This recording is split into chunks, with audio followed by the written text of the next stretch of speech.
सांसद निशिकांत दुबे का भी बड़ा बयान इसी बीच सामने आ गया है। बीजेपी झारखंड में चुनाव की तैयारी कर रही है। निशिकांत दुबे ने कहा है सोरेन चाहें तो प्रेम प्रकाश को मुख्यमंत्री बना दें। बड़ी खबर इस वक्त की हम आपको बता रहे हैं। कई नेता जो हैं देखिए अभी फिलहाल जो सरकार में मंत्री हैं वो भी मुख्यमंत्री से मुलाकात करने मुख्यमंत्री हैं उसको लेकर चुनाव आयोग की तरफ से भेजा गया है सिफारिश जो भी है, लेकिन आपने कर दिया कि अगस्त की बात थी और अगस्त पार नहीं होगा, चला गया। क्या मायने हैं इसके? ये मायने तो आप ही लोगों के माध्यम से पता चला कि हमने तो केवल कहा कि गवर्नर को चिट्ठी गई है, इलेक्शन कमीशन ने चिट्ठी भेजी है, उसके अलावा तो कुछ कहा नहीं।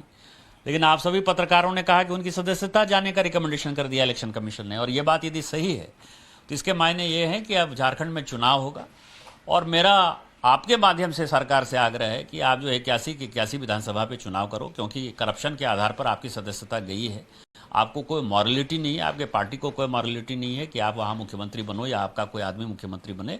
आप मिड टर्म इलेक्शन के लिए चलो। अगस्त पार नहीं होगा, ये आपने ट्वीट में किया है, इसका क्या मायने हैं और क्यों आपको लग रहा था कि अगस्त पार नहीं होगा? काफ़ी कुछ चीज़ें हैं। आज ही लोकपाल का भी केस है 25 तारीख को। यदि लोकपाल में हमारी बात मान ली जाती है, जो मैंने कंप्लेन किया है और जिसमें करप्शन के केस हैं, यदि होगा तो सोरेन परिवार का कोई भी सदस्य चुनाव लड़ने के काबिल नहीं होगा। तो मैंने तो ट्वीट जो है अपना लोकपाल के कंप्लेन के आधार पर किया था। उसमें ये नया चीज़ जो है इलेक्शन कमीशन बीच में आ गया है जिसमें उनकी सदस्यता चली गई है, इसीलिए मैंने कहा था कि अगस्त पार नहीं होगा। जो विपक्षी पार्टियां हैं वो ये कह रही हैं, चाहे कांग्रेस हो जेएम की, कहीं ना कहीं दिख रहा है कि ट्वीट में कि इनको सब कुछ पता होता है इलेक्शन कमीशन में क्या हो रहा है, ये मिली भगत इलेक्शन कमीशन का मिसयूज है। अरे लोकपाल का केस आज है, मैं 25 अगस्त की बात कर रहा हूँ। लोकपाल में मैंने कंप्लेन किया है, मैं खुलेआम ये बात कर रहा हूँ।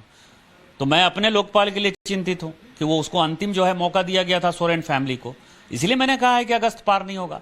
अब उनको यदि इलेक्शन कमीशन दिखाई दे, यदि AK-47 वाला प्रेम प्रकाश का ईडी रेड दिखाई दे तो उनके बुद्धि पर तरस आता है। मैंने जो काम किया वो मैंने बताया। अब क्या हो सकता है कि कहा जा रहा है कि वो हेमंत सोरेन अपनी पत्नी को, माँ को, किसी को मुख्यमंत्री बना सकते हैं, इस तरह की बातें आ रही है। मुख्यमंत्री तो वो किसी को बना सकते हैं। प्रेम प्रकाश जो AK-47 के साथ पकड़ा है उसको भी मुख्यमंत्री बना सकते हैं, उनकी मर्जी। लेकिन तकाजा ये है कि भ्रष्टाचार के आधार पर आप खत्म हुए हैं, आपकी सदस्यता खत्म हुई है, तो आप। और इस वक्त मिथिलेश ठाकुर हमारे साथ जुड़ चुके हैं, झारखंड सरकार में मंत्री हैं। मिथिलेश जी, आप मुलाकात करने के लिए मुख्यमंत्री से आवास पर पहुंचे। सर, क्या हो रहा है? किस तरह से राजनीतिक हलचल तेज होती हुई जब ECI का ये खत, ये सिफारिश चली गई है राज्यपाल को? और ये हमारा नियमित कार्यक्रम रहता है माननीय मुख्यमंत्री से, जब रांची में रहे तो माननीय मुख्यमंत्री से मुलाकात करना, और उसी क्रम में मुलाकात करने पहुंचा माननीय मुख्यमंत्री से। अच्छा, आपका कार्यक्रम जिस तरह आप बता रहे हैं कि नियमित तौर पर रहता, तो सर इस बात को लेकर भी कोई चर्चा हुई क्या मिथिलेश जी? क्या हो रहा है अभी?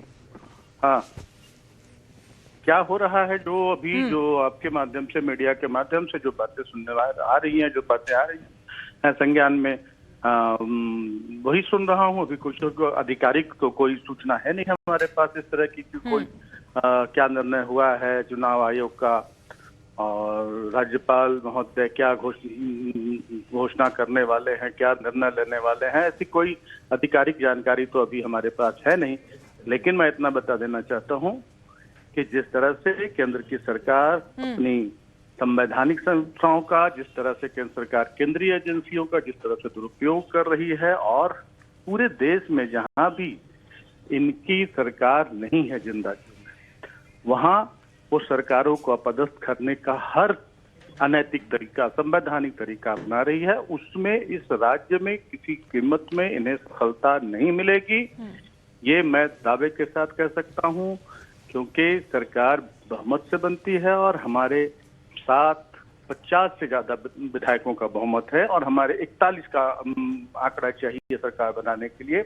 और कोई भी इस तरह के अनैतिक कार्य, असंवैधानिक कार्य करने की कोशिश हमारे विपक्ष के लोग, भारतीय जनता पार्टी के लोग करते हैं, तो झारखंड की जनता ईंट से ईंट बजाने का काम करेगी, क्योंकि झारखंड की जनता ने बहुत उम्मीदों के साथ राज्य में इस राज्यहित की, जनहित की सरकार बनाने का काम किया है। और एक आदिवासी मुख्यमंत्री को अगर अपदस्थ करने की ये लोग कुछ कोशिश करेंगे तो राज्य की जनता चुप नहीं बैठेगी, इसका जवाब देगी। मिथिलेश जी, और जो ये लोग बातें कर रहे हैं कि चुनाव में जाना चाहिए, राष्ट्रपति शासन होना चाहिए, तो इनको मैं बता दूं विपक्ष के लोगों को कि आज अगर चुनाव हो जाते हैं तो 10 का आंकड़ा भी ये पार नहीं कर पाएंगे। और जनता सब कुछ देख रही, समझ रही, पूरे देश की जनता देख रही है कि क्या हो रहा है, कैसे कैसे कार्य जो केंद्र में बैठी सरकार है उनके द्वारा किए जा रहे हैं, 10 इनके द्वारा।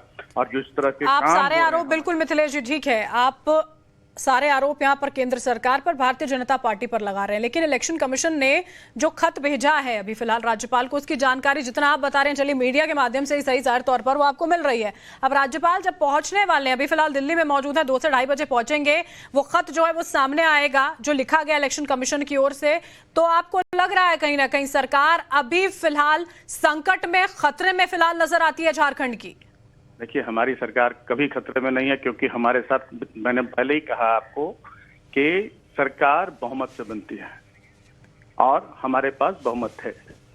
चाहे कितनी भी कोशिशें कर ली जाए, सारी कोशिशें नाकामयाब होगी।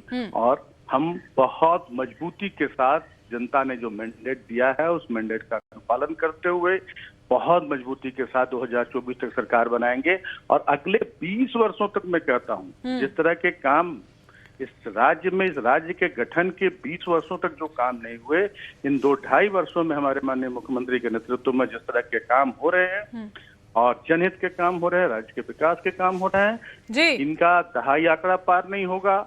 चलिए ठीक है, आपको विश्वास है अपने काम पर, अभी मौजूदा स्थिति पर। अब देखना ये वाकई में होगा जब वो खत राज्यपाल के पास पहुंचता है, जब वो वहां पर मौजूद होंगे, तो उसके बाद की स्थिति क्या रहने वाली है। मिथिलेश जी, बहुत बहुत शुक्रिया, आप हमारे साथ जुड़े और आपने इस पूरे मुद्दे पर अपनी जो राय है, अपनी जो बात है वो रखी है यहाँ।